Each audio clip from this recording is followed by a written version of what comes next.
Assalamualaikum warahmatullahi wabarakatuh. Terima kasih atas kesempatan yang telah diberikan kepada kelompok kami, kelompok 1.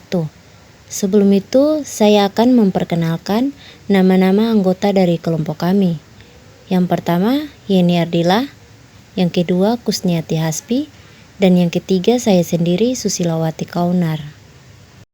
Jadi di sini kami akan membahas mengenai user story, salah satu kerangka kerja dari Scrum untuk membangun sebuah proyek sistem informasi perangkat lunak.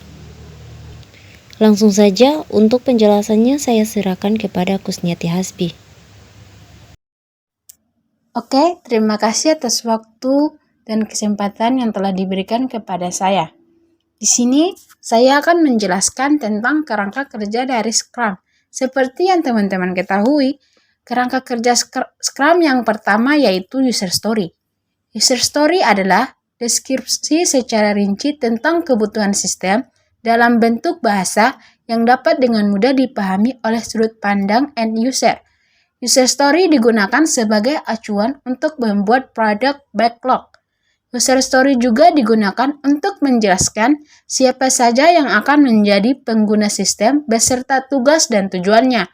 Hal ini sangat penting karena daftar dari user story tersebut akan digunakan untuk proses pengembangan sistem selanjutnya.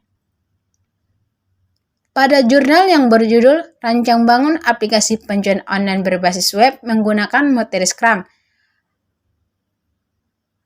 ada beberapa aktor. Aktor apa saja yang terlibat dalamnya? Yaitu yang pertama, user story admin. Sebagai seorang admin, saya ingin mencetak laporan penjualan sehingga rincian transaksi yang sudah dilakukan oleh user dapat tersimpan sebagai analisa perusahaan.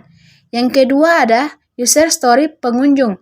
Di sini user story pengunjung memiliki 3 keinginan. Yang pertama, sebagai seorang pengunjung, saya ingin registrasi akun sehingga mempunyai akun untuk menjadi pelanggan. Yang kedua, sebagai seorang pengunjung, saya ingin login akun sehingga dapat melakukan pemesanan barang. Yang ketiga, sebagai seorang pengunjung, saya ingin melihat produk yang dijual sehingga mengetahui detail produk seperti harga, deskripsi produk, dan lain-lain. Itulah yang dapat saya jelaskan. Saya kembalikan kepada moderator. Terima kasih Kusniati Hasbi atas penjelasannya. Selanjutnya akan dijelaskan oleh Yeni Ardila. User story pelanggan.